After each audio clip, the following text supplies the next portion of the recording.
Entonces vamos a...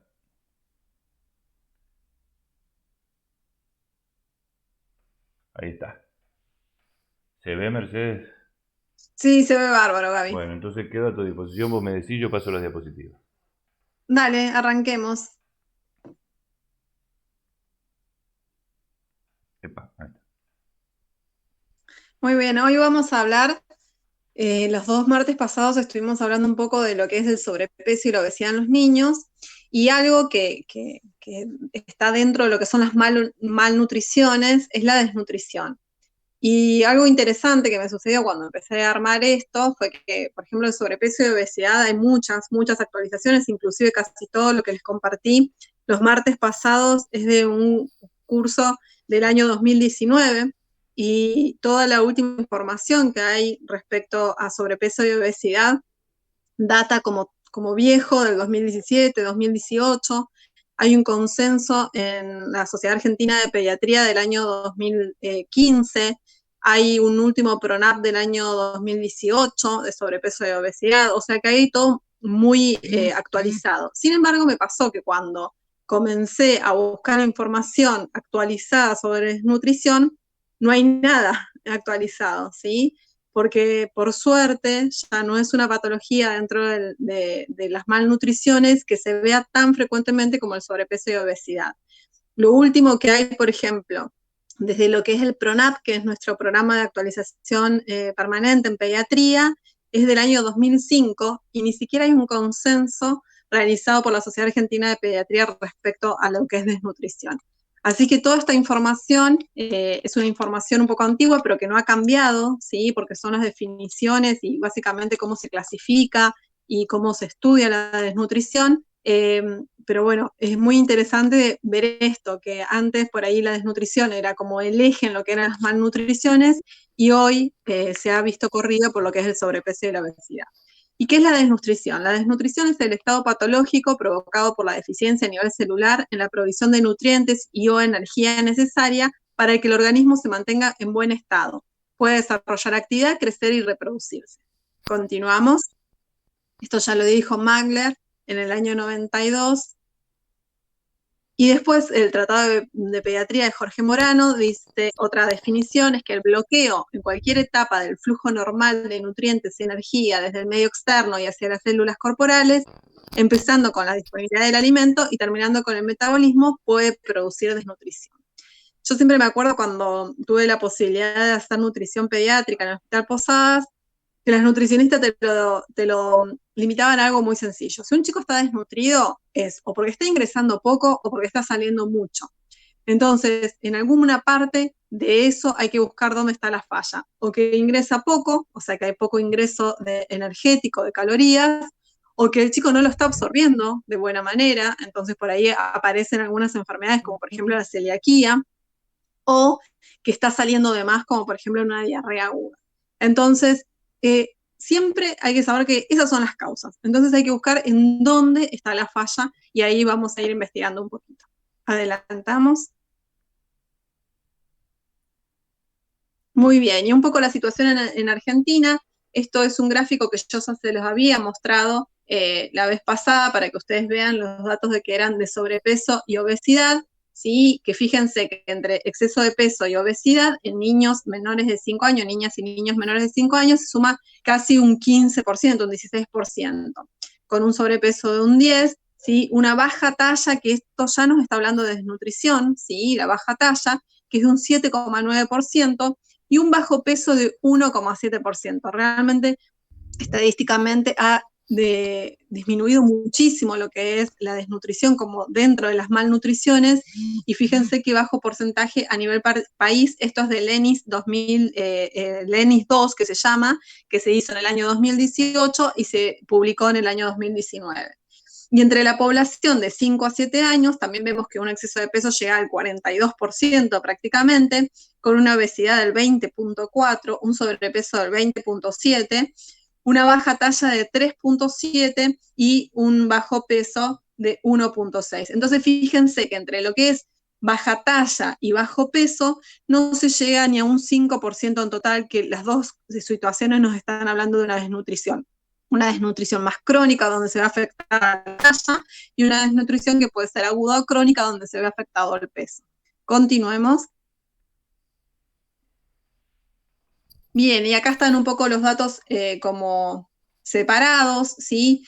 Niñas y niños de entre 0 y 60 meses, 59 meses, el bajo peso es del 1.7, la baja talla del 7.9, la emaciación del 1.6 y en la población de 5 a 17 años el bajo peso es de 1.6 y la baja talla de 3.7. Fíjense que realmente es unos porcentajes muy diferentes a lo que es los porcentajes de sobrepeso y obesidad, que por ejemplo entre 5 a 17 años sobrepasan el 40%. Acá no llegan ni a un 5%, ¿sí? Esto también es resultados de el ENIS 2. Continuemos. Acá pueden ver en las dos rayas, ¿sí? La estimación. Esto se ve lo que es la pobreza infantil en el año 2019 y la proyección al 2020 y 2021. Estamos, como todos sabemos, en una época complicada, que ya venía complicada y se vino a complicar todavía un poco más con esto que nos pasó de la pandemia, con lo cual la proyección esta que se realizó es que hasta un 61,3% de los chicos en julio del 2020 se estimaba con una pobreza infantil, y para el mayo del 2020 con una tasa del 56.5%. ¿Por qué nos interesa lo que es la pobreza y la indigencia y demás? Porque esto se relaciona fuertemente con las malnutriciones, no solamente con la desnutrición, sino también con el sobrepeso y la obesidad. Continuemos. Acá tenemos un informe de la Organización Mundial de la Salud que está realizado en el año 2008, ¿sí? En donde se ve en la población de niños menores de 5 años el bajo peso, ¿sí? El país con menor índice de desnutrición y bajo peso en lo que son las Américas es Chile. Después continuaba Brasil, que esto ya está un poco desactualizado, seguramente hoy Brasil nos debe estar superando porque están con una crisis muy importante. Acá Argentina tenía un total de 2.3 y el país con mayor porcentaje era Ecuador con un 6.2. Esto, como les digo, es algo bastante desactualizado, ya que los últimos datos son del año 2008, y habría que ver qué pasó con toda esta crisis, no solamente económica, sino pandémica. Continuemos. Yo quería hacer un comentario con respecto... ¿Qué pasó? Sí. Quería hacer un comentario con respecto a Chile. En el año Sí. 2086 fuimos a unas jornadas internacionales que se hicieron, que se bajó Ajá. en el cual se planteaban que iban a exponer los países que durante los procesos militares habían disminuido la mortalidad infantil. Entre los cuales Ajá. en la Argentina presentaron dos provincias, Neuquén y Salta, y Chile presentó su exposición.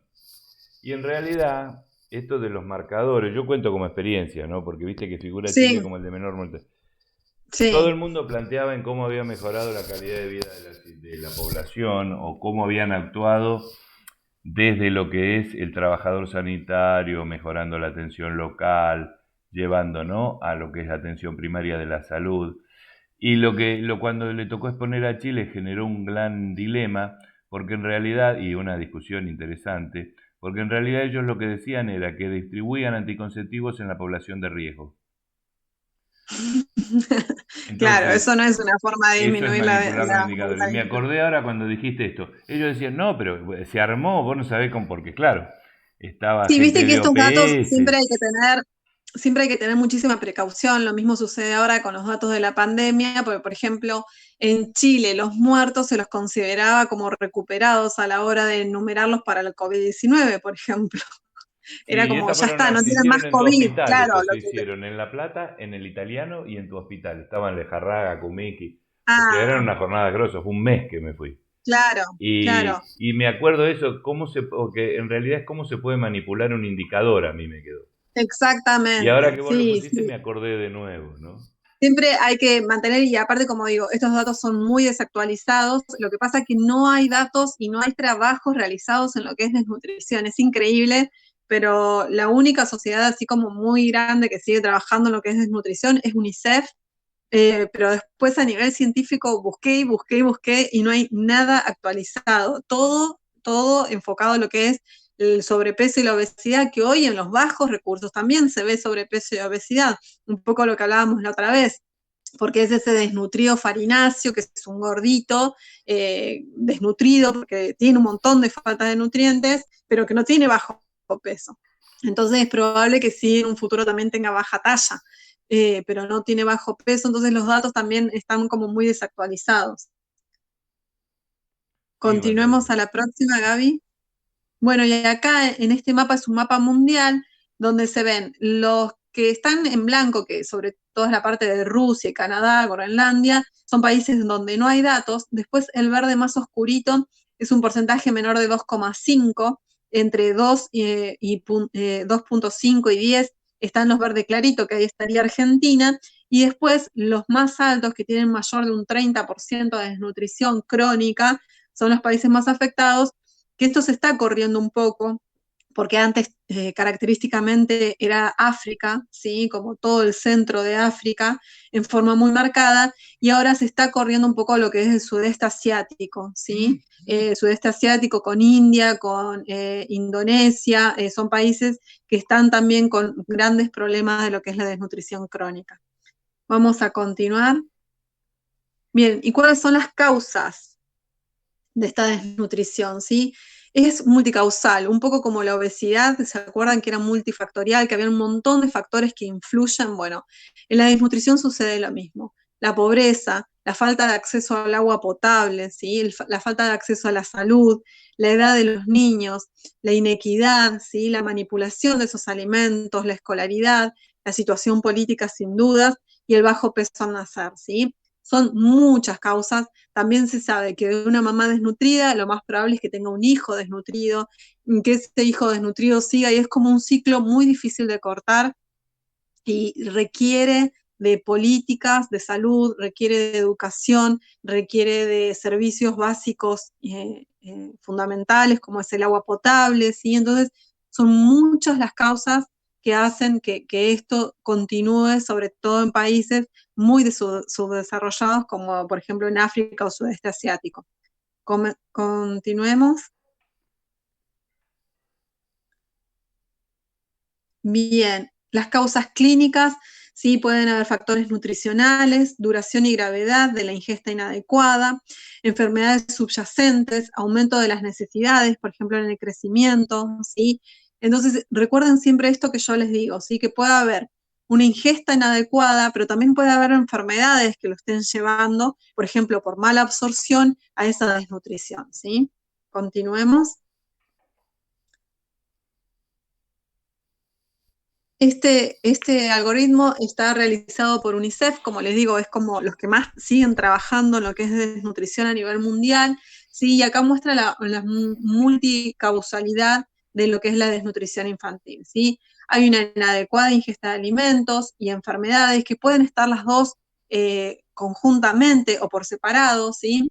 Esto produce una insuficiente disponibilidad y acceso a los alimentos, una inadecuada práctica de alimentación y cuidados, higiene, ¿sí? Por parte de esa mamá, que ella ya es desnutrida, ha sido siempre mal alimentada, entonces tampoco sabe cómo manipular los alimentos en forma adecuada, falta de agua y saneamiento y servicios de salud insuficientes, todo esto obviamente por una falta de educación y conocimiento, recursos existentes, humanos, económicos, organizaciones y su control.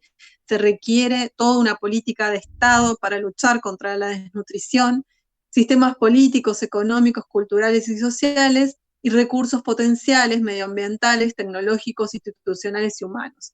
Como les digo, es algo que abarca mucho más allá de lo que es meramente médico, ¿sí? Las enfermedades como las malnutriciones, justamente que estuvimos charlando estos últimos martes, siempre tienen que ver con educación, ¿sí? Con políticas de salud y con decisiones que se toman mucho más allá de lo que podemos nosotros como médicos, que obviamente es muy importante hablar con la familia, recomendar, enseñar a las mamás a manipular los alimentos, cómo debe incorporarse, como hablamos la vez pasada, de la alimentación complementaria, cómo favorecer la lactancia materna exclusiva hasta los 6 meses.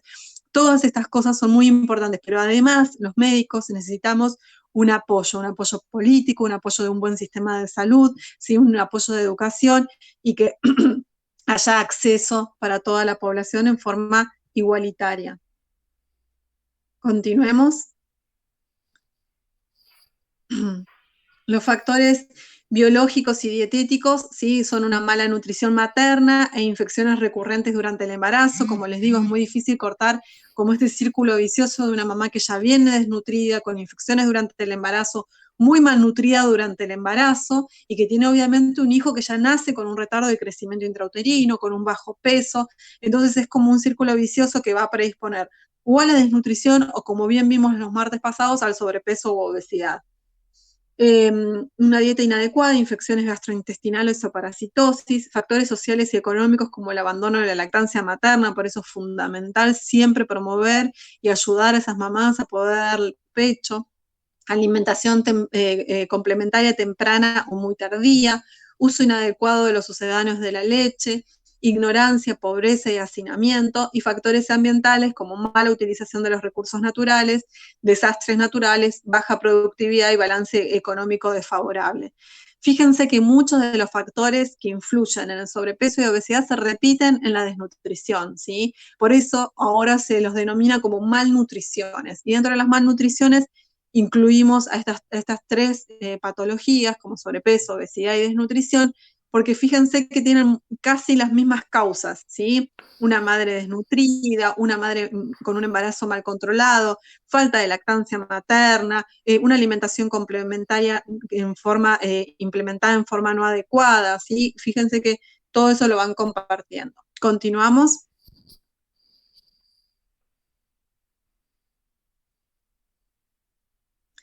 Bien, ¿y cuál es la fisiopatogenia? Pero un poco lo que ya venimos hablando. Hay un desbalance entre los aportes y requerimientos de uno o varios nutrientes. Esto lleva a un déficit de nutrientes de corta duración que solo compromete las reservas del organismo sin alteraciones funcionales importantes. Por ejemplo, esto en una desnutrición aguda, como por ejemplo una diarrea. Primero se observa un freno en la curva ponderal y luego se ve afectada también la talla, en lo que ya es una desnutrición crónica. Hay consumo de músculo y grasa, lo que conlleva la detención del crecimiento y comprometiendo así también la inmunidad, ¿sí? Esto es un círculo vicioso, además, que no para, por eso esto de las flechas y la continuidad, ¿sí? Este consumo de músculo y grasa hace que haya más desbalance entre los aportes que requerimos y los que estamos consumiendo. Esto continúa con el déficit de nutrientes que sigue produciendo un déficit ponderal. Este freno ponderal lleva al déficit de talla y así un círculo vicioso muy difícil de cortar, porque además, como les digo, necesitamos de todo un sistema que apoye para poder cortar esto, ¿sí? Continuemos. Quería, otra vez, espera que estoy apretando mal los botones. Quería hacer un Ahí sí, comentario sí, sí, Gaby. porque hace mucho tiempo, cuando fue la crisis del 2001, el año 2002, 2003, para que vean la importancia de la interpretación de estas situaciones. Vinieron a la municipalidad una abogada a pedir que se le diera alimentos a una familia y le tiró la carpeta arriba. Yo me acuerdo que estaba Senca de directora, que quería que ya le dieran comida. Bueno, eso terminó en un recurso de amparo y bueno, ¿a quién le tocó ir a defender la postura? Al pavo, a mí. Y trabajando con las curvas de peso de la familia, cuando hablaban de que el chico estaba de bajo peso, miren, el chico había tenido un episodio de otitis y se veía un descenso franco de peso y después una recuperación nutricional. Y con esa curva, les dije que, o sea, era una familia que la casa la había recibido de provincia, o sea, era una familia que ya la conocían todos, ¿no? Que vivía de la asistencia pública y que además recibía ya abundantes recursos del Estado. Y con solo mirar una curva y explicar una curva, se pudo ver que esa criatura estaba recibiendo suficientes alimentos como para recuperarse, porque se había hecho el catch-up, o sea, se había hecho el crecimiento compensatorio, quería decir que se estaba alimentando bien. Fíjense cómo esto lleva a la interpretación, inclusive sin conocer a la familia, solamente con la historia clínica y una curva. Eso es súper importante, Gaby. Nosotros siempre como pediatras decimos esto, que nosotros no podemos como con una foto del niño saber qué pasó, ¿no? A nosotros no nos sirve, siempre como pediatras, y hay algo que apenas ingresan los residentes de primer año, uno le pregunta, bueno, ¿cómo está con el peso y con con la talla este niño, ¿no? Entonces te dicen, no, está bien porque está en percentilo 5 o 4, no sé, percentilo 25 de talla y 25 de peso.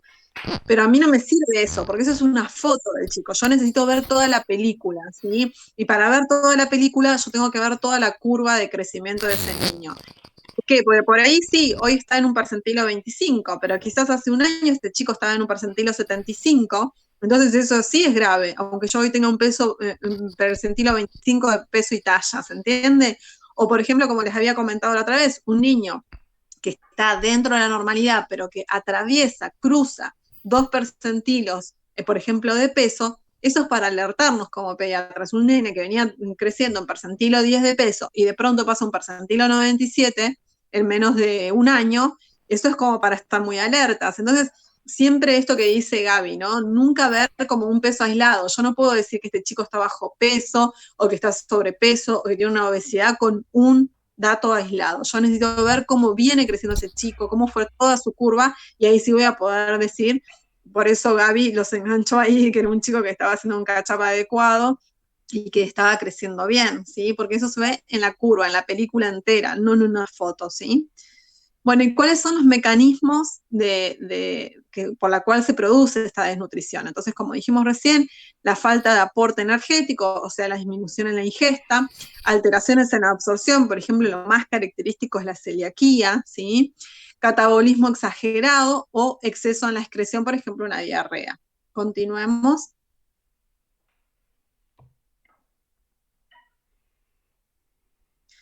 ¿Cómo se clasifica? Se clasifica de muchas formas, ¿sí? Pero una de las formas que se clasifica es como una desnutrición que puede ser primaria, ¿sí? Por falta de acceso a una adecuada alimentación, secundaria a una patología de base, o mixta en donde se combinan ambas. Por ejemplo, un niño que encima de tener fibrosis quística o celiaquía, tiene poco acceso a los alimentos. Entonces, se pueden combinar las dos cosas y formar una desnutrición del tipo mixta. Continuamos.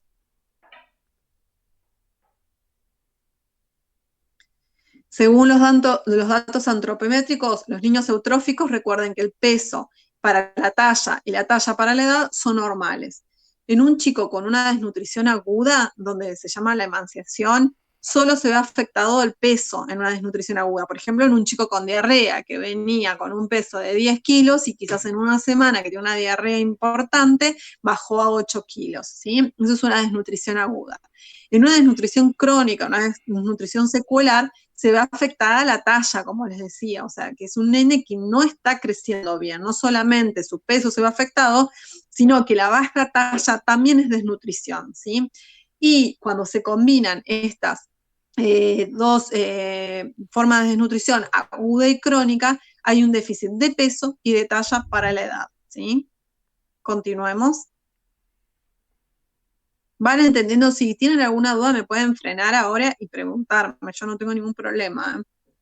Entonces, en la desnutrición aguda, el peso para la talla está bajo, ¿sí? Y la talla para la edad es normal. O sea, es un niño que está dentro de la talla adecuada para su edad, pero su peso está por debajo de lo esperado para su talla.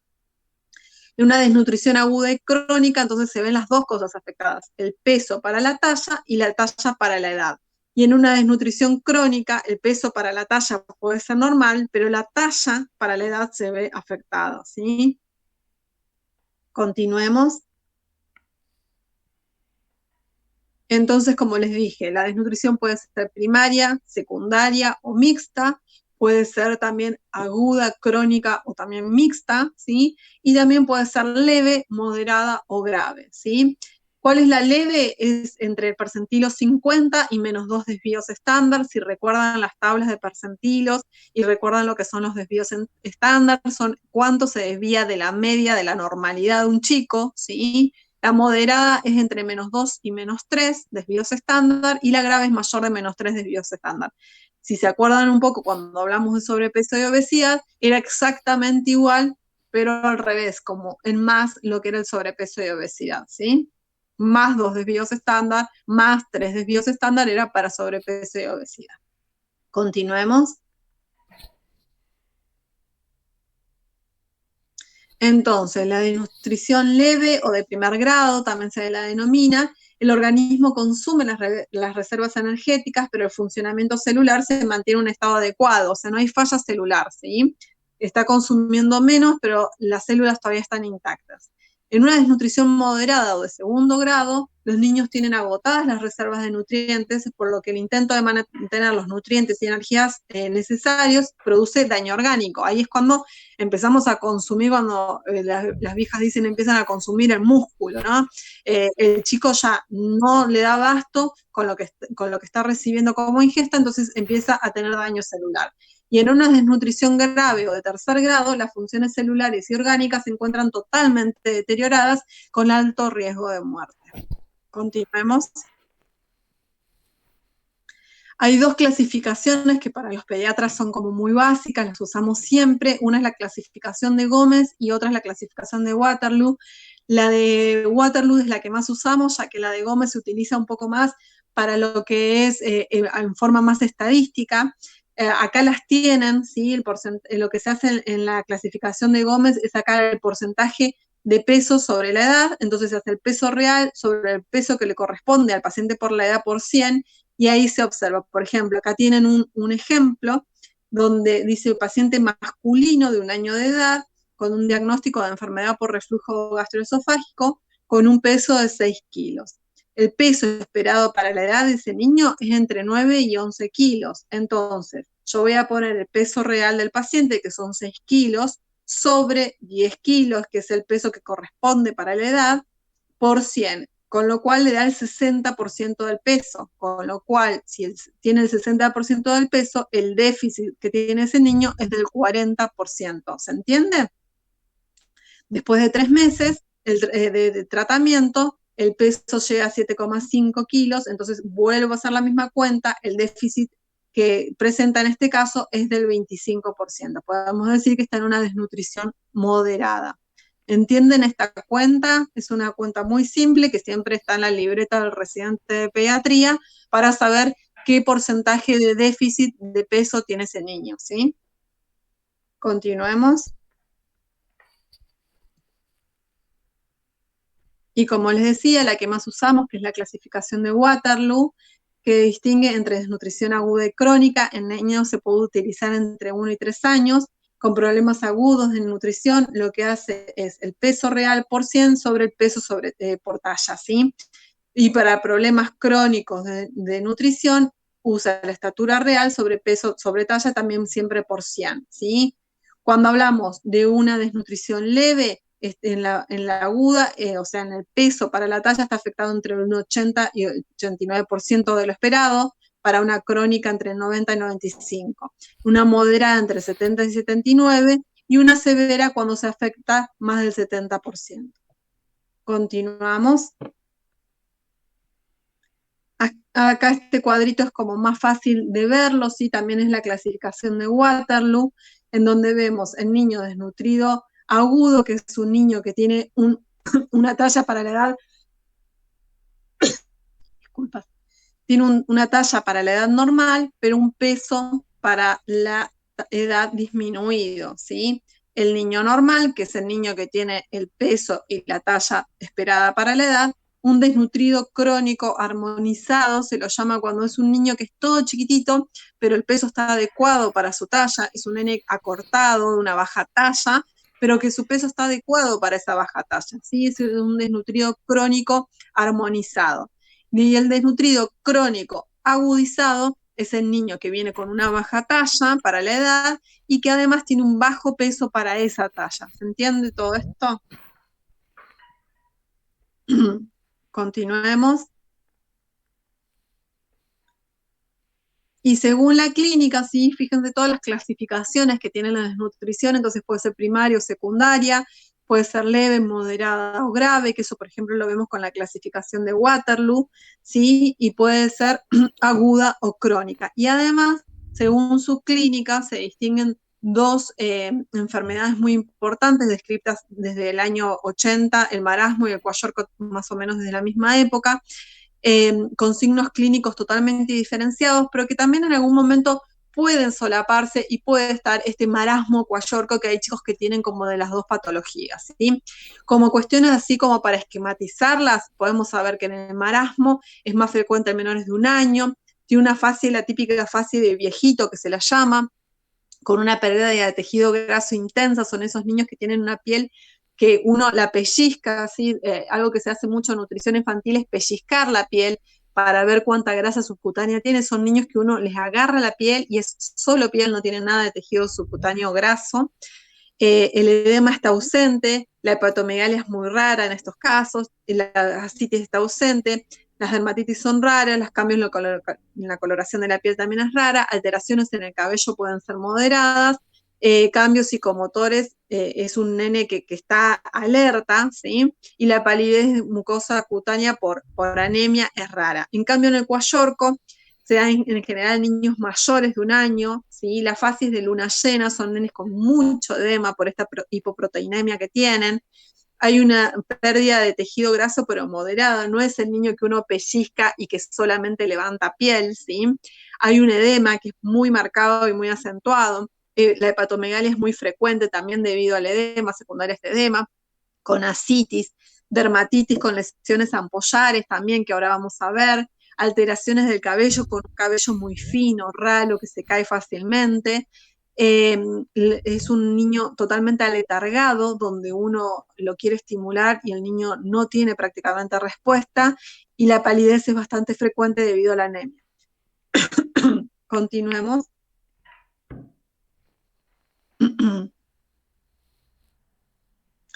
Acá otro cuadro comparativo que habla un poquito de lo mismo.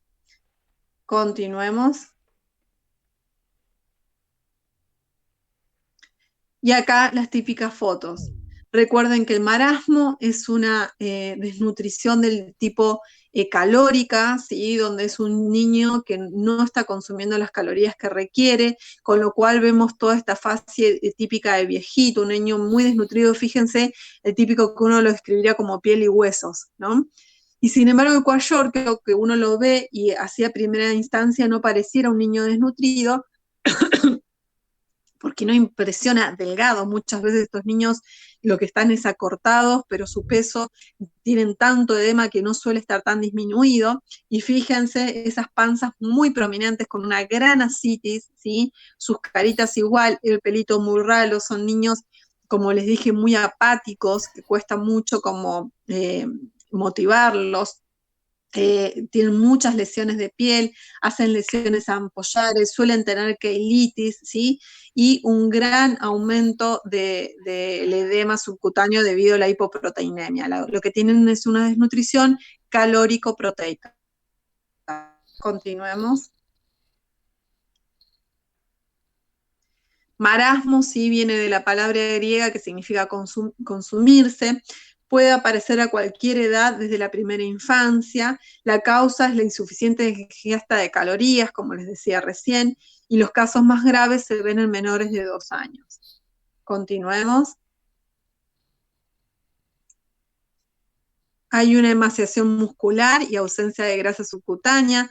Recuerden esto, ¿sí? Cuando uno va a evaluar nutricionalmente a un niño, algo muy importante, sobre todo en las piernitas, como pellizcarle la piel, ¿no? Si se viene esa piel sola, si en esa piel por debajo estoy tocando algo de músculo, ¿sí? Eso es algo muy, muy importante. Fíjense que estos niños son literalmente piel y hueso, no hay tejido celular subcutáneo graso, ¿sí? No hay músculo prácticamente, porque se lo han consumido. Fíjense las facies, tener en las fotos esas facies como casi cadavéricas, ¿no? Como una fase muy de viejito, parece un ancianito. El peso para la talla es menor a 3 desvíos estándar, ¿sí? Presenta anorexia, es un nene que por más que uno quiera darle de comer es totalmente apático. Pueden cursar con constipación o con diarrea, con cualquiera de las dos, pero habitualmente sus catarsis normales no son, ¿sí? Y cuesta mucho realimentarlos. Puede pasar que tengan el síndrome de realimentación, ¿sí? Que es cuando uno intenta comenzar a alimentar a un niño de estos, hay que comenzar muy de a poco, hay que ser muy precavido. suelen tener déficit de micronutrientes muy marcados, con lo cual si uno lo alimenta en forma brusca, puede descompensarlo y llevarlo uno mismo a la muerte. Entonces hay que ser muy precavidos a la hora de comenzar a alimentarlo, se comienza de forma muy paulatina, muy a poco, y como además no tienen una gran actitud hacia el alimento, habitualmente uno los comienza a alimentar por sonda nasogástrica. Continuemos. En una época se los untaba con aceite, me acuerdo, aceite de maíz. ¿Cómo, Gaby? En una época se los untaba con aceite de maíz para que absorba por piel calorías. Ah, Yo entré a la mira, residencia en el 81, 82, en esa época, 82, 83. no lo había escuchado Yo nunca me eso. acuerdo que lo hacían en donde yo hice la residencia, no sé de dónde lo habrán sacado. Mira, no sabía. Bien, estos niños presentan una detención del crecimiento lineal, con pérdida de peso, sobre todo grasa y músculos, irritabilidad y apatía. Son niños que realmente están como enojados con la vida, digo yo, la verdad que he visto pocos casos, pero he visto, y la verdad que son niños que es muy difícil relacionarse con ellos, son niños totalmente apáticos también, que no quieren, están llorando todo el tiempo, no quieren nada, no quieren jugar, no quieren comer, la verdad que se sienten muy mal y están siempre muy llorones. Continuemos.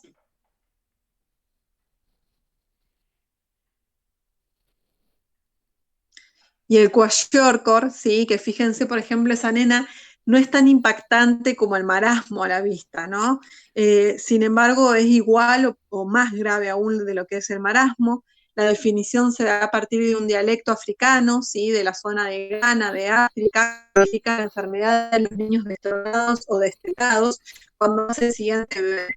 Esto se da habitualmente en los niños de 2, 3 años, cuando nace el hermanito, las mamás todavía los habían mantenido un poco gracias a la lactancia materna, y cuando son destetados, son niños que se alimentan solamente a base de harinas, y bueno, y se produce esta gran desnutrición calórico-proteica con este edema muy marcado que tienen, ¿sí? Se observan los 2 primeros años de vida, en niños alimentados a bases de harina, como le dije, y vegetales, y en niños preescolares con igual alimentación.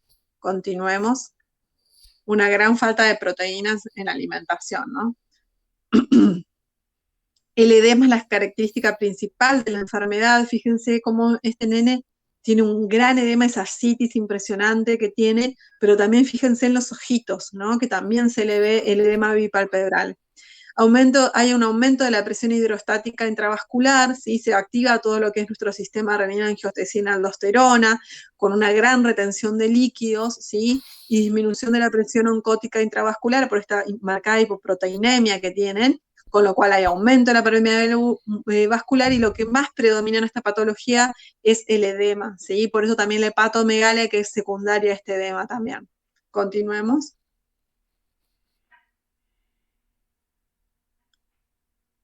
Yo la verdad que cuadros de Cuayorco no me acuerdo de haber visto, no sé, Gaby, si vos has No, visto. no, no.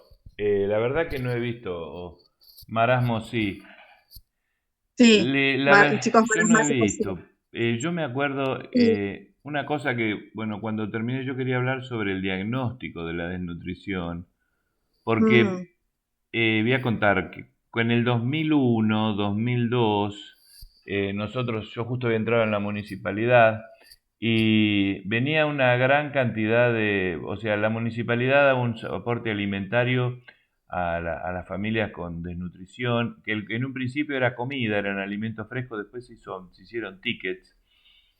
Y entonces se había armado un consultorio de nutrición en la municipalidad. Estaba yo, una nutricionista del hospital que se llama Patricia Aguirre, que ya se jubiló, y lo que hacíamos era evaluar a los chicos que venían con un certificado del médico que lo veía en el centro de salud, le ponía desnutrición porque estaba por debajo del percentilo 3.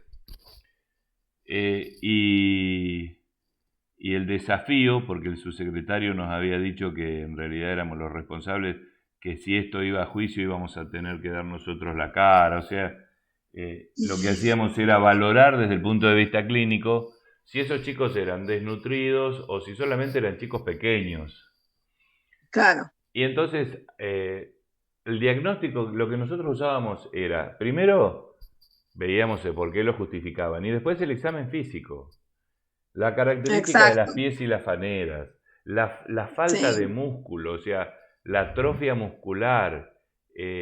Por sí. supuesto que se le hacía una encuesta social también, porque tratábamos fue un momento muy crítico, los padres no comían para que coman, y los hermanos de 13, 14 años tampoco no comían para que coman los más chicos, eso lo vi yo, no me lo contó nadie. Entonces, pero a la conclusión que arribamos y que nos juntamos con todos por ahí los pediatras, era de la municipalidad, era que en realidad teníamos que hacer un buen examen físico, además de ese percentilo, que muchas veces era Claro, uno solo, pero que el diagnóstico muchas veces es clínico. A veces uno, con ver, lo parás a la criatura que tiene hipotrofia muscular, que no tiene casi músculo en la nalga, que le cuelga el pliegue, ¿sí? Y esto, como exacto. vos dijiste, puede ser por enfermedades crónicas, o sea, no es que sea Sí, solamente por hipoaporte, eh, pero que nosotros nos tenemos que plantar ante el examen físico del niño, ¿no? eso es fundamental, ¿no? Así como eso que recién relataste, ¿no? De la importancia de ver la curva y esto de no quedarse con un peso y una talla aislada de un chico que no nos dice absolutamente nada, sino ver toda la curva. Además de eso, no se alcanza solamente con un peso y una talla para diagnosticar una desnutrición. Fíjense todo lo que les estoy diciendo yo, que hay también en un examen Que clínico, por ¿no? eso, Y que eso esto es que vos decís, importantísimo, esto que una vos cosa. pusiste acá. Claro, una cosa es un chico chiquitito, porque por ahí muchas veces pasa, y a vos te va a haber pasado en el consultorio, que las mamás vienen desesperadas a decirte, ay, mirá Sí, lo chiquitito, flaquito que es. A mí me pasa mucho con la nena de una amiga, que ella está sí. desesperada, porque la nena es muy chiquitita y flaquita, pero es una nena totalmente normal, nutricionalmente uno la ve y ya su aspecto es espectacular. Sí, es una nena que está en todo en percentilo 5, pero su mamá y su papá son muy chiquititos. Yo Claro. siempre digo, ¿a quién le quieren que les haga grande, no?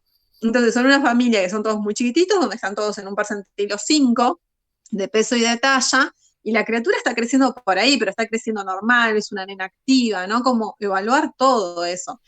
Algo que es muy importante es la actitud de un chico desnutrido, ¿no? Esto que yo recalco del llanto, de la apatía, ¿no? No existe un chico desnutrido que quiera jugar. No, no existe un chico desnutrido que te haga contacto visual y te haga una sonrisa social. Ese chico no está desnutrido, ¿no? Un chico desnutrido es un chico totalmente apático, con mucho llanto, no quieren saber nada con que los examines.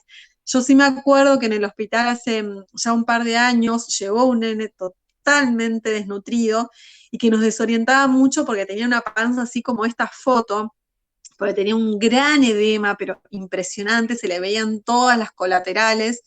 Era un nene que lo habían encontrado en Bariloche, en situación de calle, viviendo al lado del lago Nahuel Huapi con la mamá y comían basura.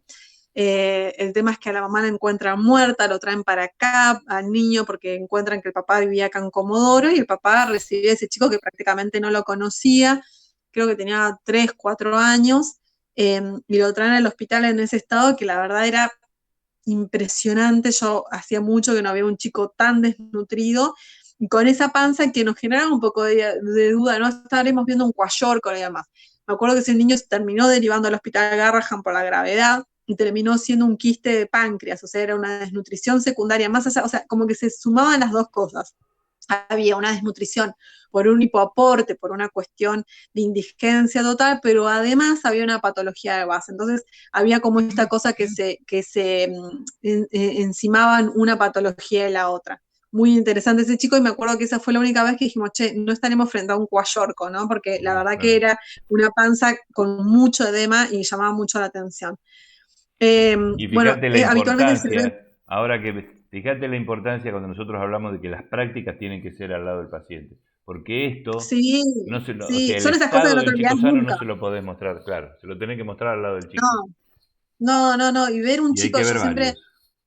sí, hace poco, hace unos 2, 3 meses interné una nena que ahora está en seguimiento en el hospital y que me acuerdo que fue muy bueno, me puse muy contenta porque una de nuestras residentes, que ahora es R3, en ese momento era R2, estábamos yendo juntas a la guardia, nos habían llamado, estábamos yendo juntas a la guardia y cuando pasamos por el pasillo, la mamá estaba sentada con la criatura UPA, la miró y me dijo, por Dios, qué desnutrición. me dijo, ¿no? Porque era ya verla y saber, no importaba, no hacía falta pesarla esa criatura, ¿no?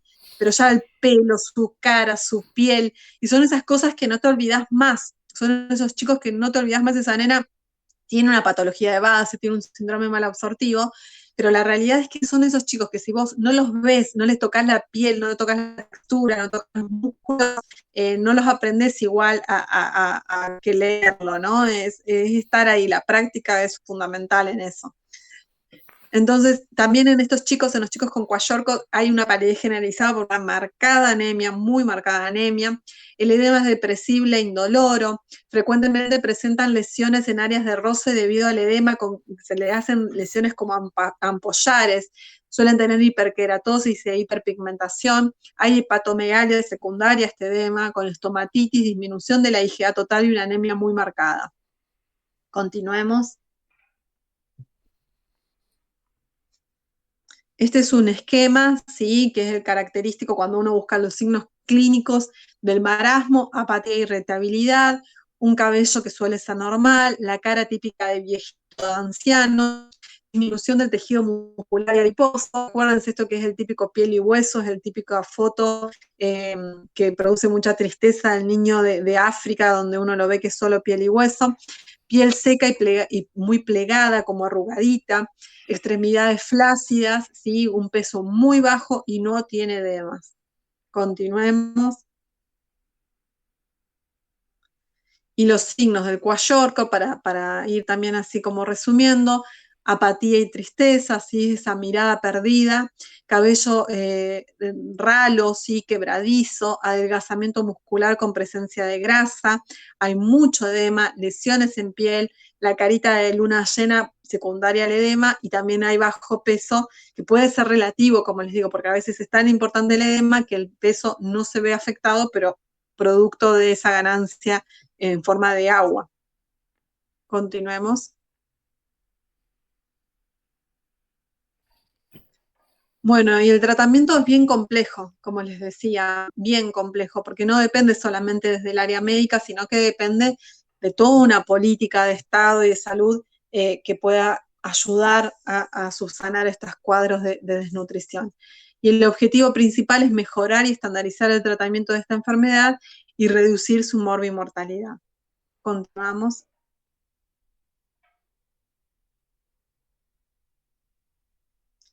Bien, y hay 10 pasos para el tratamiento de la desnutrición según la Organización Mundial de la Salud. Siempre como primera causa, siempre se trata lo que nos puede llevar a una muerte como inminente, ¿sí? Entonces, tratar y prevenir la hipoglucemia y la hipotermia como primer causa, ¿sí? Tratar y prevenir la deshidratación, corregir los desequilibrios hidroelectrolíticos, que suelen tener miles, son pacientes muy complejos para corregir esto. Porque además suelen tener una mala tolerancia oral, con lo cual uno siempre prefiere corregir en forma oral todo lo que se pueda, siempre todo lo que se pueda, medicamentos, en correcciones y demás, hacerlo por vía oral siempre es lo mejor, porque es la vía fisiológica, es la que usamos todo el tiempo. En cambio, cuando uno pone endovenoso, es como que a veces los médicos tenemos eso de que, ay, si es endovenoso es mejor. Y no es mejor, ¿sí? Porque lo fisiológico es la vía oral. Lo que pasa es que son niños a veces que tienen una tan mala absorción y tan mala tolerancia vía oral porque vienen muy dañados, que a veces hay que corregirlos en forma endovenosa, y realmente son pacientes muy complejos que llevan a los residentes a estar horas encima haciendo cuentas de cómo corregir la hipoglucemia, de cómo corregir la hiponatremia, de cómo corregir la hipocalcemia, de cómo corregir la hipomagnesemia, porque tienen múltiples alteraciones hidroelectrolíticas. Tratar y prevenir las infecciones, que muchas veces están asociadas, sobre todo las parasitosis, corregir las carencias de micronutrientes, por ejemplo, el hierro, el zinc, son cosas que habitualmente se les da inmediatamente, las vitaminas A, B, C, ¿sí? Son cosas que a cualquier desnutrido inmediatamente se le comienzan a aportar. Empezar a alimentar prudentemente, fíjense que esto está recién en un punto 7, ¿sí? Porque que uno quisiera inmediatamente hacer con un desnutrido es alimentarlo, y no es lo que hay que hacer, porque muchas veces, como les dije, está el síndrome de realimentación, que puede ser realmente grave y llevarnos nosotros a la muerte. Lograr la recuperación del crecimiento obviamente es uno de los objetivos finales. Proporcionar estimulación sensorial y apoyo emocional, son chicos muy hipoestimulados además. Muchas veces la desnutrición no solamente tiene que ver con lo alimentario, ¿sí? No solamente tiene que ver con la falta de alimentación en sí, sino con la falta de afecto, de amor, de contención, de educación, ¿sí? Muchas veces. Yo recuerdo mucho un pacientito que teníamos en el Hospital Posadas cuando yo era residente, era un niño con un diagnóstico de fibrosis quística y siempre estaba desnutrido, secundario a su patología de base, pero además tenía una mamá que no lo cuidaba. Entonces, el niño se internaba, nosotros los residentes estábamos permanentemente arriba de él y lo cuidábamos y le dábamos de comer y demás. Se iba divino, gordito a la casa y a los meses volvía otra vez súper adelgazado y demás. Y ahí no era falta de aporte de comida, ¿sí? Era falta de educación, de dedicación por parte de esa mamá. Eh, Era mucho más que una falta de alimento, porque cuando se iba del hospital nosotros nos encargábamos que desde el servicio social se fueran con una conexión para que le lleven el bolsón de alimentos, para que pudieran a un comedor, o sea, nos encargábamos de que él tuviera el aporte de comida en una forma accesible. Pero no pasaba por ahí, pasaba porque tenía una mamá que no se cuidaba, no lo cuidaba como debía, no le podía aportar amor, por múltiples causas, no era que nosotros le echábamos la culpa a la mamá, pero sucedía esto, era una mamá que ella también había sido desnutrida, que ella no podía ocuparse como debía de ese niño. Yo recuerdo mucho una vez que se le había llevado la comida del hospital y él tenía una vía en una de sus manitos y estaba tratando de comer un pollo y le era como imposible tratar de cortar y comer ese pollo porque tenía su manito con la vía y la otra tratando de comer y su mamá al lado totalmente apática. Y me acuerdo que en ese momento muchos los celulares todavía no se usaban y la mamá mirando para otro lado. Entonces, la desnutrición tiene que ver con muchas más cosas, por eso también es muy importante en lo que es el apoyo emocional de esas familias, ¿no? La preparación también, el paso número 10, es la preparación para el seguimiento tras la recuperación. Son familias que no sirve con esto que les digo, ¿no? Con recuperarlos en el hospital. Está bien, lo internamos, lo recuperamos, el chico engorda, se va divino, con un potasio espectacular, con un hierro bárbaro, pero se va a su casa en la misma situación, con la misma falta de agua potable, con el papá que sigue sin trabajo, con una mamá totalmente apática. Entonces, bueno, es muy importante también centrarnos en qué va a pasar después con ese niño y tener el apoyo de un servicio social, tener el apoyo de las escuelas, que son fundamentales en estos casos, muchas veces ayudan muchísimo a estas familias con bajos recursos, tener el apoyo, por ejemplo, como comentaba Gaby, del municipio, de la provincia, de quien fuera, desde lo político que pueda dar un apoyo a esa familia. Todo eso también es parte del tratamiento y también es parte de lo que los médicos nos tenemos que encargar de hacer al momento de darle el alta a ese niño. Fortalecer los Continuemos. lazos sociales. Sí, totalmente, ¿no? No es solamente porque yo me acuerdo mucho en la época que no existía el plan remediar, ¿no? O todas estas cosas de tener accesibilidad a los medicamentos. Y me acuerdo mucho de estar atendiendo una salita periférica en Ituzaingó, en el medio de la nada, y decirle a la mamá, bueno, le tenés que dar ibuprofeno, el amoxidal, el amoxicilina, el no sé qué.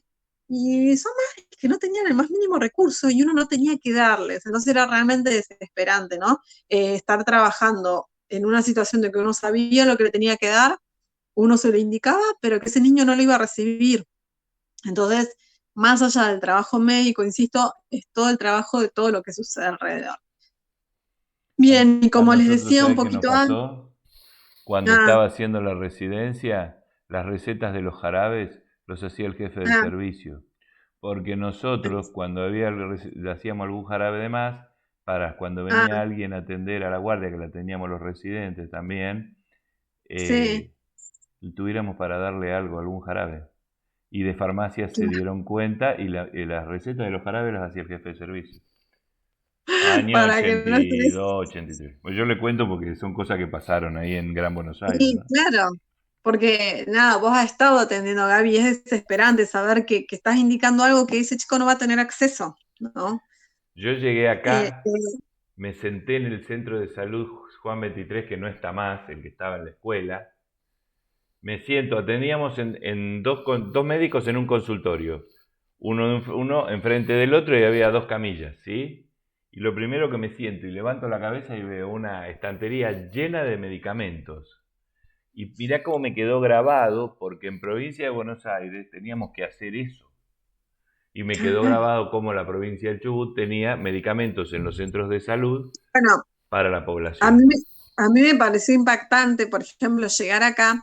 Nosotros ya en los últimos años de mi residencia se sabía que era mucho mejor el salbutamol en PAF que el salbutamol nebulizable. Ujú. Sin embargo, allá en los brotes de bronquiolitis, todos usábamos el salbutamol en nebulización, pero porque no teníamos acceso al PAF.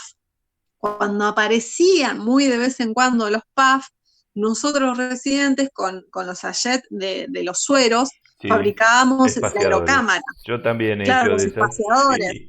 Entonces, cuando yo llegué acá a Comodoro, yo soy de Comodoro, pero cuando regresé a la ciudad como médica, cuando regresé a la ciudad y me encontré de que habían espaciadores por todos lados y los PAF sobraban, no lo podía creer, no Sí, lo podía creer. Una emoción muy grande porque realmente allá sabíamos de que no era lo ideal el salbutamol en nebulización, sin embargo era lo que teníamos y era lo que se seguía haciendo. Y quizás hoy, no sé en qué situación está, pero quizás lo sigan haciendo, no creo. Pero no. yo me acuerdo mucho de llegar acá y que me sorprendí mucho con la accesibilidad que había al PAF y a la aerocámara. Y cambiar en remediar, que en vez de mandar las gotas mandaran el salbutamol, también fue un proceso. Claro, sí, sí, totalmente. Bueno, y acá un poquito como para lo que venimos hablando, de esto de las malnutriciones y el círculo vicioso de la desnutrición, que fíjense cómo también nos puede llevar a un adulto con sobrepeso y obesidad, ¿no? Una madre desnutrida tiene una mayor posibilidad de mortalidad infantil y preescolar, de tener un niño con una mortalidad infantil y preescolar aumentada, tiene un recién nacido desnutrido, que va a ser un niño desnutrido, y un adulto desnutrido, o un adulto con sobrepeso, obesidad y con un alto riesgo de enfermedades crónicas no transmisibles, que recuerden que son más del 60% de las causas de muerte a nivel mundial.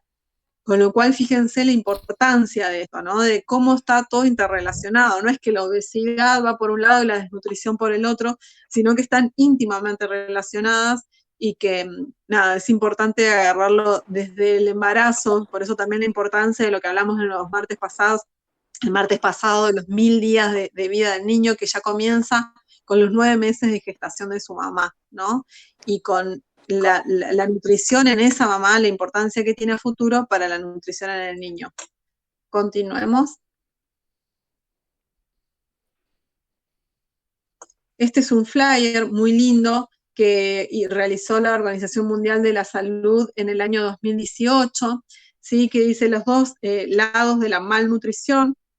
Y ahí dice, 1 de cada 3 personas en el mundo tiene malnutrición. Fíjense el altísimo porcentaje. Aunque una familia cuente con suficientes alimentos, esto no significa que estén satisfaciendo sus necesidades alimentarias. La malnutrición comprende dos aspectos, la desnutrición y el sobrepeso y obesidad. Continuemos. En la ingesta es la ingesta, la obesidad, entonces la desnutrición, perdón, es la ingesta de calorías y nutrientes inferior a la necesaria. Puede manifestarse con bajo peso o peso inferior al que corresponde para la altura, conocido como emaciación, y presenta déficit de nutrientes para producir enzimas y hormonas esenciales para un buen crecimiento y desarrollo. El sobrepeso y obesidad se define como una acumulación anormal o excesiva de grasa que puede ser perjudicial para la salud. Existen personas obesas que con peso inferior al normal suelen ser consecuencia de un desequilibrio entre las calorías consumidas, demasiadas, y las calorías gastadas, que son insuficientes. Continuemos. A escala mundial, la mala alimentación se relaciona con enfermedades cardiovasculares. La desnutrición, la obesidad y el sobrepeso se pueden evitar con cambios importantes, como una alimentación balanceada, el aumento de consumo de frutas y verduras y moderando la cantidad de cereales y grasas que se consumen, ¿sí?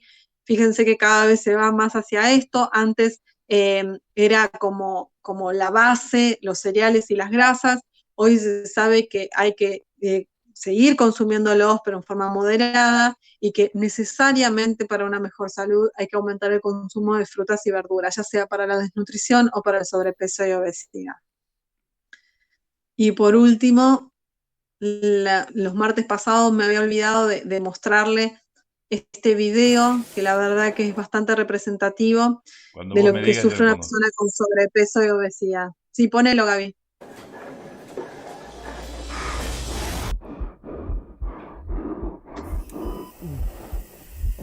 All right, what do we got? Ah, no sale con Heart sonido, attack. ¿no? 5'9", ¿No sale 300 sonido? pounds, 32 years No. old. How the hell is that? Se está filmando, así que cuando lo vean. Ah, bien. Pueden ir leyendo igual los subtítulos. Can I get a, Could be developing diabetes. You have to exchange. Oh, yeah. You're graduating! Watch TV. You won't even have to leave. You can't do this. Yes, can I get a... You gotta know how deep this is. You have to make a change.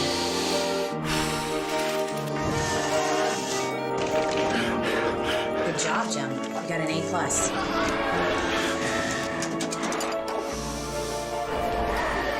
Here are your fries, sweetie.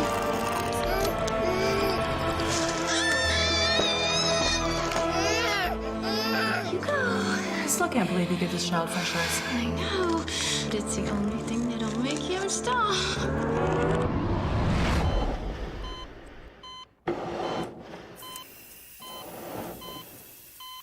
La verdad que es un video que, bueno, sin sonido no se aprecia.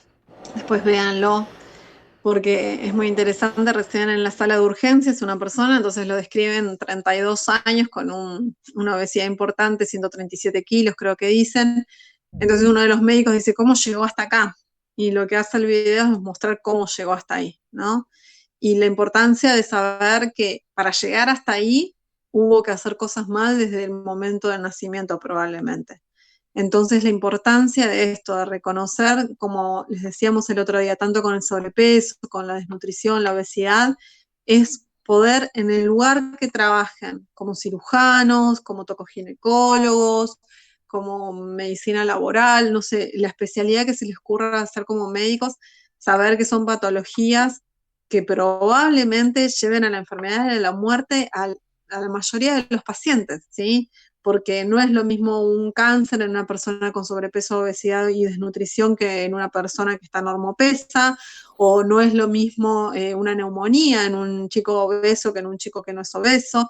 Entonces, la importancia como médicos de hacer una evaluación integral del paciente y de saber reconocer esto como patología. Creo que lo que más falta hoy en día es como médicos reconocer el sobrepeso y la obesidad como patología.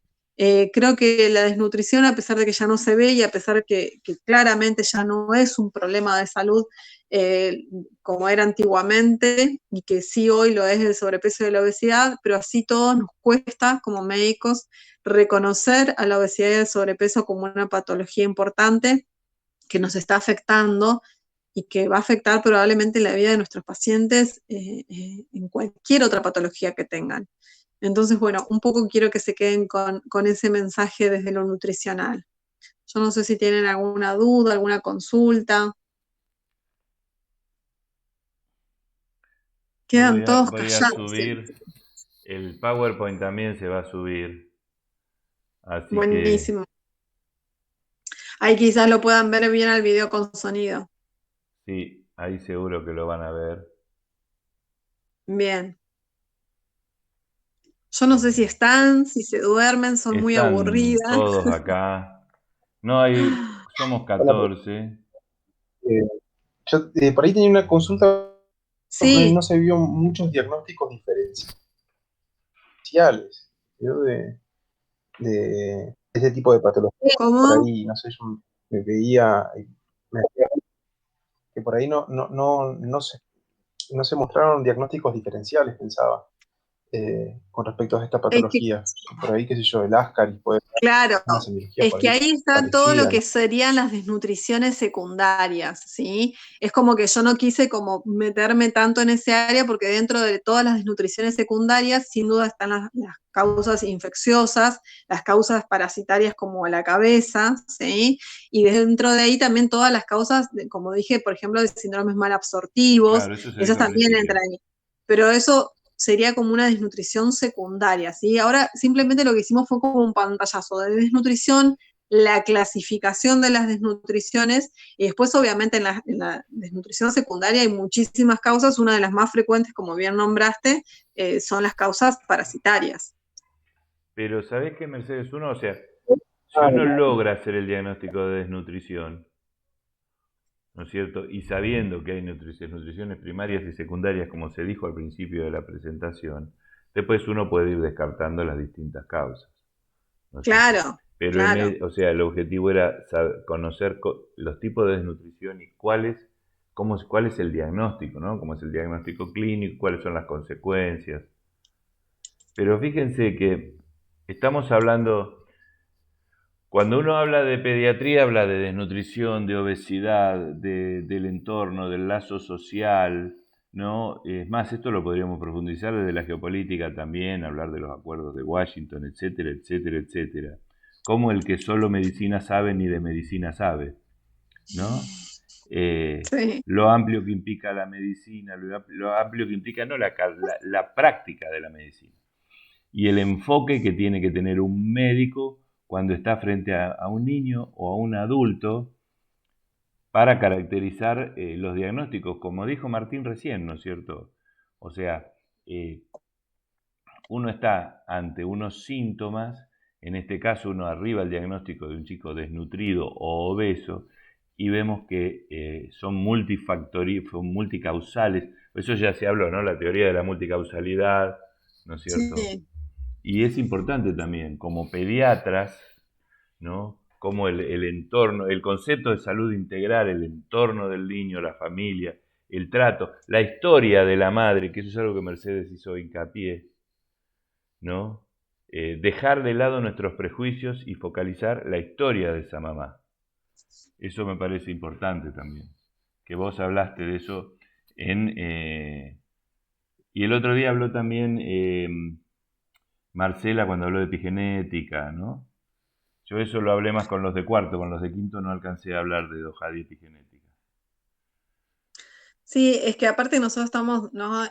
Nuestra especialidad es sumamente clínica y dentro de las especialidades clínicas es como que no se puede dejar de ver y más que nosotros ni siquiera somos clínicos de adultos, que por ahí uno trata a ese paciente y quizás la historia de ese paciente como que termina y se cierra con ese paciente, ¿no? Nuestro paciente no es nunca el paciente, uno, es la familia, ¿no? Es ese niño con su entorno, con su mamá, con su papá, con sus hermanitos y todo lo que sucede alrededor para nosotros es fundamental como clínicos. Estaba pensando justamente en especialidades que quizás eso no sería importante y creo que son pocas, ¿no? Pero por ejemplo, no sé, el que es anatomopatólogo, que qué sé yo, lo importante es ver en un microscopio, no sé, o el que hace, no sé, cirugía estética, ¿no? Pero después todo el resto de los médicos es como muy importante todo lo que sucede alrededor de una patología, ¿no? Todo lo que influye en esa patología. Y más, insisto, en patologías del tipo nutricional, donde, bueno, sí, le falta comida, bueno, dale, trae comida. No, bueno, no es tan simple, ¿no? Como, ¿y por qué no come? ¿Porque no tiene ganas? No, no come por un montón de situaciones o porque por ahí el acceso al alimento que tiene no, la mamá no lo sabe manipular o porque no tiene acceso al agua para preparar esos alimentos de forma adecuada. Entonces ahí vienen las parasitosis, como bien recién dijo Martín. Entonces son como muchas cosas y siempre saber esto que una cuestión es desde lo académico, teórico, que uno hace todas estas divisiones y después a la hora de tener ese niño, como yo les conté recién de este paciente que tuvimos, era un niño sumamente desnutrido, que tenía un hipoaporte porque vivía en la indigencia, vivía en la calle, lo encontraron solo tirado al lado del lago Nahuel Huapi en Bariloche, pero además tenía un quiste pancreático, una patología bastante rara, que también lo había llevado a eso. Entonces, la importancia de poder focalizar y saber que esto es desde lo teórico. ahí a lo práctico uno tiene que tener todas estas ideas en la cabeza, haberlas estudiado, haberlas leído unas cuantas veces, pero a la hora de la práctica evalúa muchos más factores en el chico y bueno, y empezar a hacer como el esquema, ¿no? A la hora de lo que es la práctica médica, ¿no? Bueno, si yo tengo un chico desnutrido, ¿qué pasó? O está ingresando poca ingesta, o está perdiendo más de lo que debe, o hay algo en el medio que no lo deja absorber ese alimento que está consumiendo en forma adecuada. Bueno, entonces empecemos por lo más básico. A ver, ¿está comiendo bien?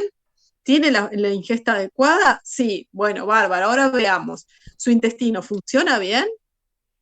¿Está absorbiendo de forma adecuada? ¿O puede que haya una parasitosis? ¿Puede que haya una enfermedad malabsortiva? ¿Qué está sucediendo ahí? ¿Eso está bien? Bárbaro. Entonces, ¿qué está sucediendo? ¿Está perdiendo mucho? Bueno, ¿qué pasa con esas catarsis? ¿No? Como ese esquema de pensamiento médico clínico, uno lo puede hacer en la medida de que haya tenido todo esto desde la teoría más esquemática, más primaria, secundaria, leve, moderado, severo, ¿no? Como esto que es muy esquemático, Kwashiorkor, marasmo, y después están todas esas mezclas que, como siempre se dice en medicina, 2 más 2 no son 4, y siempre están esas mezclas, que nunca vas a ver el marasmo perfecto, nunca vas a ver el Kwashiorkor perfecto, y siempre vas a ver esas mezclas que entre una cosa y otra, y el chico está desnutrido, y eso es lo importante, y que vos te des cuenta, y poder tener la capacidad de pensarlo a ese chico y saber cuáles son sus diagnósticos diferenciales, que ir a buscar dónde puede estar ese problema y saber que no va a alcanzar solamente con decirle a la mamá, dale más comida, ¿no?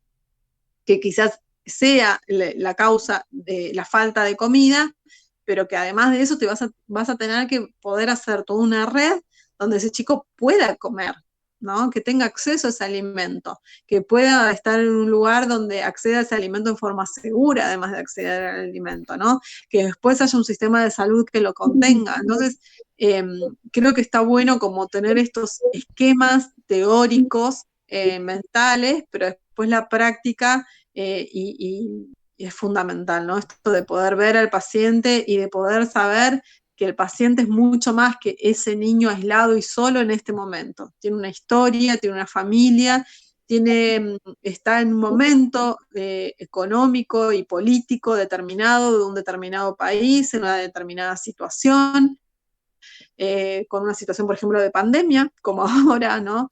Entonces, todas esas cosas influyen.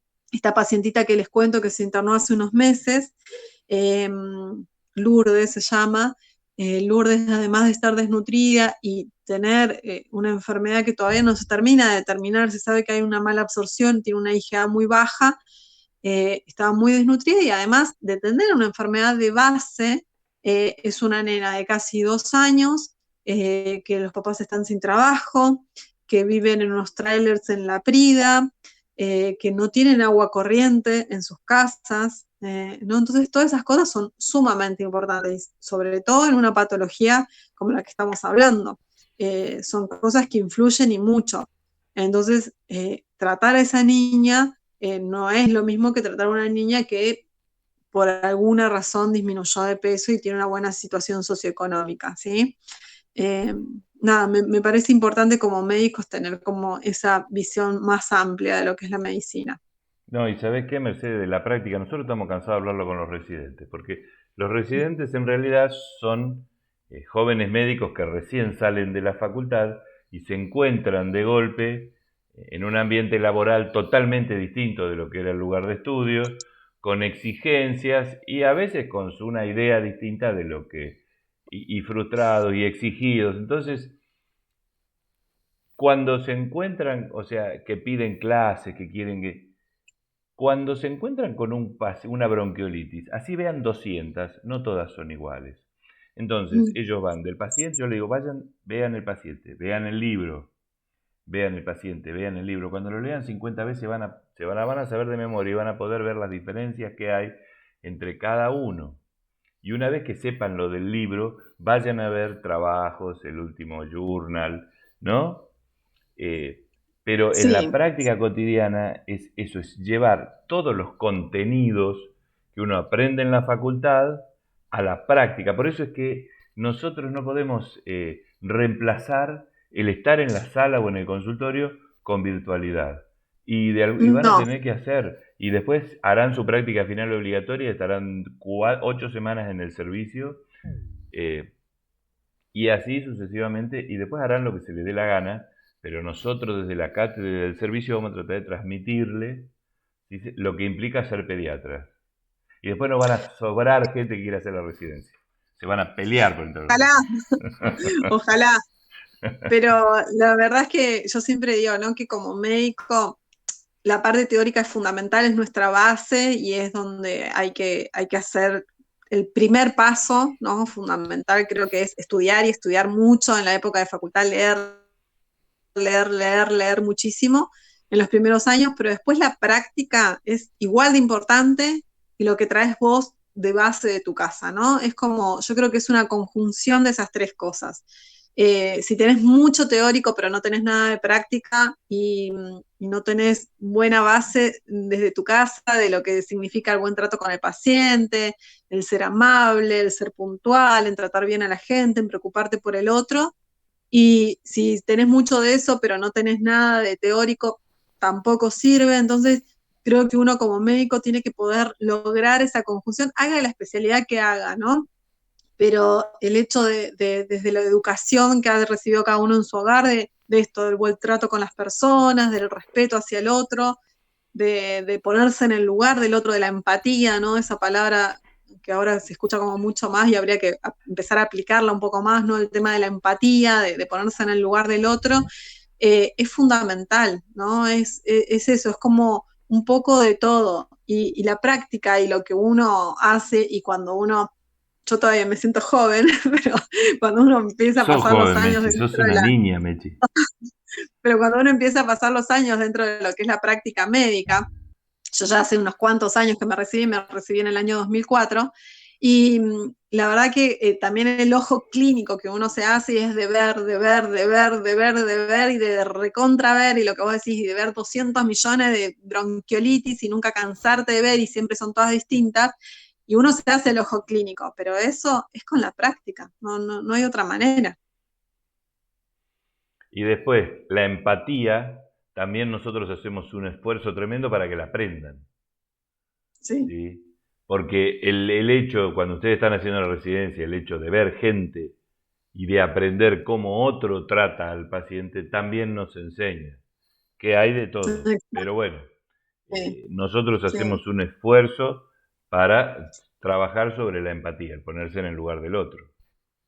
Y que también dentro de la medicina hay tantas especialidades que tampoco es necesario hacer una especialidad que uno no tiene como feeling con eso, ¿no? En la pediatría yo creo que hay que tener mucho feeling, ¿no? Esto de aguantarse a la mamá con todas sus dudas, sus preguntas, su incertidumbre, su angustia, todo esto, lo que implica estar con un niño que no para de llorar, que está enfermo, que se siente mal, ¿no?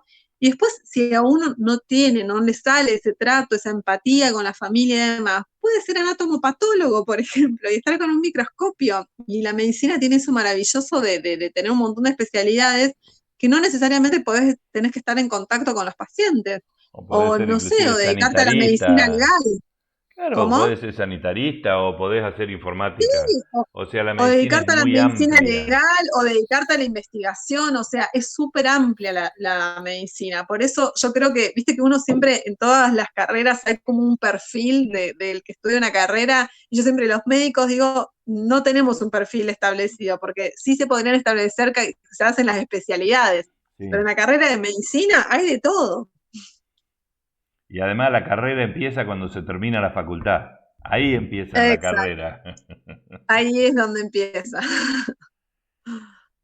Bueno, si alguna Bueno, pregunta. El Rafa estuvo muy callado. ¿Está el Rafa o no está? No está, no debe estar porque está. Ya estoy. Entré tarde. Ah, bueno, Rafit. ¿Y Klaus? ¿A Klaus? No, tampoco. Pero estuvo Klaus y Martín Luis, participó, así que bien. sí, Martín, ahí muy bien su aporte. Sí, la verdad que hace rato está medio discutido.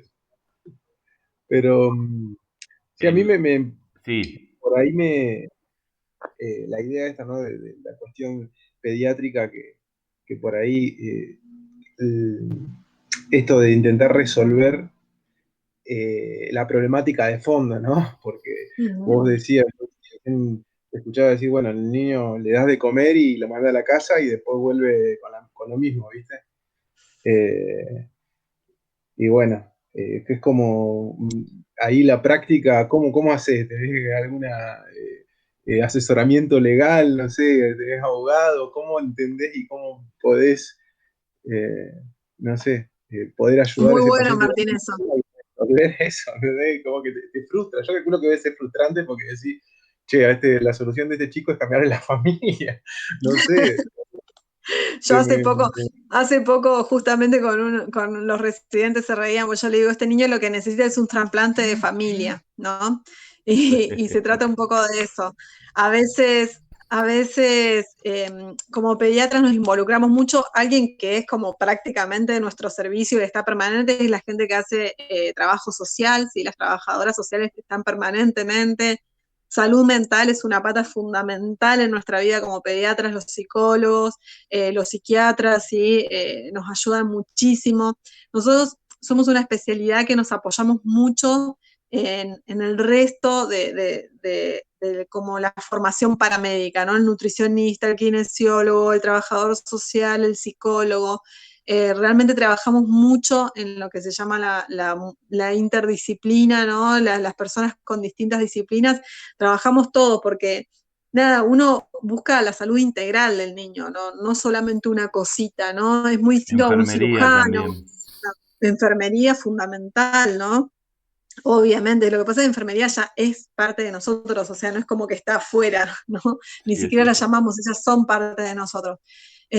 Pero la verdad es que es esto, ¿no? Que desde la pediatría trabajamos en una forma muy integral y tenés razón, Martín, a veces es muy frustrante, a veces pasa esto. Yo la otra vez tuve esa sensación con este paciente y dije, lo que necesita es un trasplante de familia, porque como que no había forma de resolver y nos pasa muchísimo con pacientes como Martina, por ejemplo, la nena que yo les presenté con el cuadro de obesidad. Martina cada vez que se interna baja 8, 9, 10 kilos en un mes, pero así impresionante. Y anda re bien, y duerme bien, y come, y hace actividad física, porque incluso también en el hospital tenemos una persona que le hace hacer actividad física. La verdad que logramos un montón de cosas. Y ahora me enteré hace poco que había aumentado 15 kilos en, no sé, en 6 meses. Entonces vos decís, ¿qué hacemos? ¿Qué hacemos con eso? ¿No? Ya se les explicó, ya se le habló de la gravedad a la familia, ya se les buscó ayuda económica para sustentar una alimentación un poco más saludable, ya se le puso un CPAP para que pueda dormir y no haga apneas obstructivas del sueño durante la noche, ya se le hizo todo. Entonces, ahora, ¿qué hacemos, no? Y bueno, y ese es un desafío que hay en la pediatría. Yo creo que si uno hace pediatría, la parte social te tiene que gustar y te tiene que gustar mucho. A mí, por ejemplo, me encanta y cada vez me doy cuenta que me gusta más lo social que lo clínico. Pero la verdad que sí, que es parte de nuestra especialidad y como bien decís, Martina, a veces es súper frustrante, muy frustrante. Pero otras veces tenemos éxitos también, entonces uno se apega a esos éxitos y muchas veces el éxito lamentablemente es separarlos de su familia de origen, y tenemos experiencias de niños que han sido adoptados por unas familias hermosas y eran chicos que se internaban sistemáticamente todo el tiempo y vivían enfermos y con patologías y de pronto los adoptó una familia que les da sobre todo amor y contención y cuidados y nunca más se volvieron a internar en el hospital. Entonces también eso da mucha satisfacción a pesar del proceso súper doloroso que es para nosotros también decir, bueno, a ver, a esta mamá hay que sacarle ese niño porque realmente ya no puede con él. Y también nos ha pasado en situaciones que hay madres que nos han dicho, realmente yo no puedo más con este hijo, eh, quiero darlo. Entonces, bueno, a veces se llega a esas instancias y ahí se curan de todo o de casi todo. Es fuerte. Sí.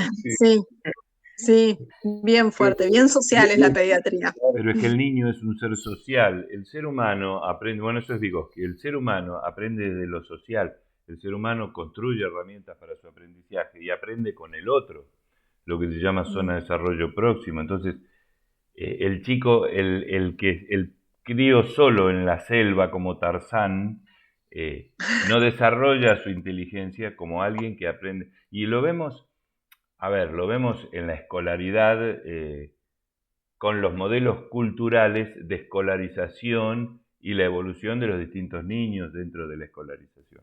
O sea, el niño es un ser social, se desarrolla en la familia. Entonces nosotros como pediatras sería imposible que no nos gustara lo social porque el niño se desarrolla en su familia. Sí. ¿No es cierto? Sí, muy diferente a un adulto, ¿no? Que por ahí sí está solo, quizás ya está, ya se desarrolló. Pero bueno, una de las cosas que tiene la pediatría es proyectarse hacia el futuro con los niños que atendemos, que eso es un vínculo con la docencia. Con la docencia pasa lo mismo. Nosotros nos proyectamos con nuestros alumnos o aprendices y en la pediatría nos proyectamos con los niños. Es más, yo tengo niños que atendí de chiquitito y que están cursando medicina, varios. Entonces... y que te han llevado sus hijos para atender, decir la verdad. Y que he atendido niños, sí, varios. Los primeros 2 o 3 que vinieron, yo dije, uy, qué viejo me estoy poniendo. Después me acostumbré. Pero sí, y llegó un momento en que veía más pacientes de mis ex pacientitos que nuevos. Sobre todo al final, que me estaba yendo y que estaba dejando. A esos no les podía decir que no. Claro. Pero les cuento, miren, la semana que viene la doctora Weaver nos va a hablar de enfermedades exantemáticas. Y el viernes vamos a tener la segunda parte de psiquiatría infantil. Y después Vanessa nos va a hablar de convulsiones y vamos a ver si puedo cerrar el 1 de diciembre con Dojadi epigenética, lo mismo que le di a Cuarto, pero con una participación de ustedes, ¿no es cierto? Yo voy presentando y ustedes van comentando, vos, Laura y Vane. Buenísimo, y me encanta como cerrar con Dojadi epigenética. Vamos a ver, eso sería un buen cierre. Ya el 8 es feriado y ya el otro estamos casi a fin de año, salvo que surja alguna propuesta del alumnado, por ahí terminaría. Por ahí estaría bueno preguntarles a ellos si hay algún tema específico dentro de la pediatría que les gustaría ver y que no hayan visto. Claro, 8 y 7 para el 15 más o menos de diciembre, que ahí sería el último. Claro. Podría ser una consulta. Sí. Habría que pensarlo. Pero...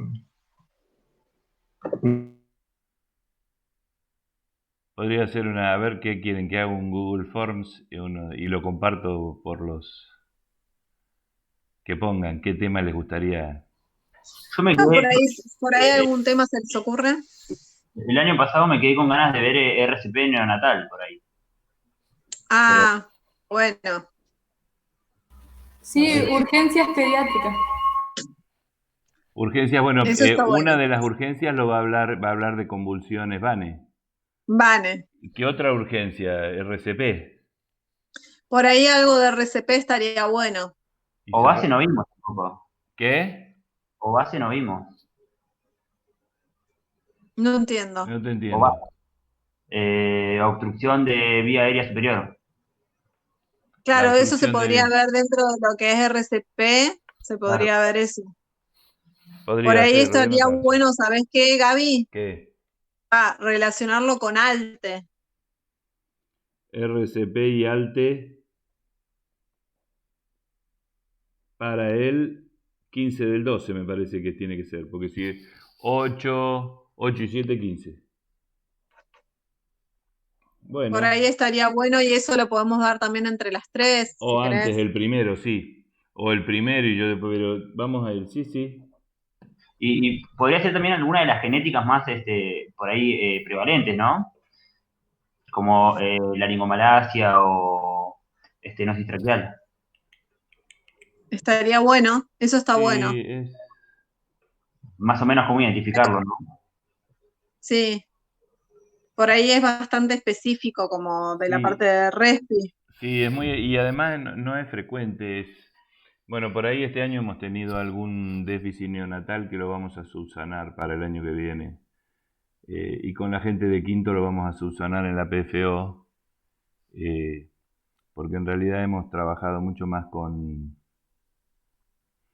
pediatría que con neonatología, que es por ahí un poco lo que el programa Implica, ¿no? Pero por ahí estaría bueno RCP y asociarlo a obstrucción de vía aérea superior y ALTE y manejo de, obstrucción. claro, O por ahí manejo de, un pantallazo de las generalidades por ahí de lo que se ve en el OSPI dentro de lo que sería consultorio, internación y neonato, ¿no? Pero es que eso ya durante el año lo hemos visto, o sea, en la medida en que hemos la parte desarrollado de los temas. neonatología. Sí, el repaso de Respi estuvo muy heavy. ¿Les gustó ese? Sí, sí, sí, estuvo bueno. Porque tampoco tenemos mucho tiempo. Pero bueno, esto de RCP y ALTE es una buena opción. Sí, ¿Sí? Que sí, podrían ahora se llama el distribuírselo. Bruno, ¿Eh? que ahora se lo denomina, viste, el Bruno, Sí. no Ahí va. Alte, pero bueno, estos eventos que desesperan a los padres. Sí, a veces nos despistan a nosotros también, porque Sí, sí, está bueno dar como mínimo eso, una clasificación y después dar como actuar ante esas situaciones. dale. Eso sería para el 15. Después lo hablamos, ¿sí?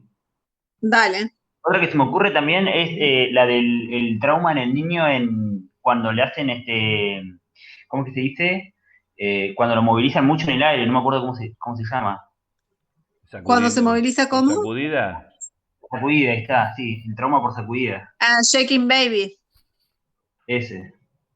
Eso estaría dentro de lo que es maltrato infantil. Ese es un tema muy interesante, todo lo que es maltrato infantil. Y Shaking Baby está dentro de eso. Pero ya no sé si llegamos, No, Gaby. no tenemos más tiempo. Uy, perdón. Porque esos temas No, son está bien. buenísimos, son bien O de sea, los pediatría. aportes de ustedes son valiosísimos para nosotros. Porque está Porque buenísimo, porque es un tema bien pediátrico, yo estoy ¿viste? preparando una encuesta pero no la he terminado. Pero los aportes de ustedes para nosotros son valiosísimos porque en ustedes se deposita lo que nosotros hacemos. Lo que pasa es que esta experiencia de este año creo que va a ser única, porque el año que viene todo lo que se dio en 30 clases creo que vamos a tener, se va a tener que dar en 17 porque son 30 horas nada más que tenemos. Entonces, Claro, yo hoy entonces pensaba aprovechen este año.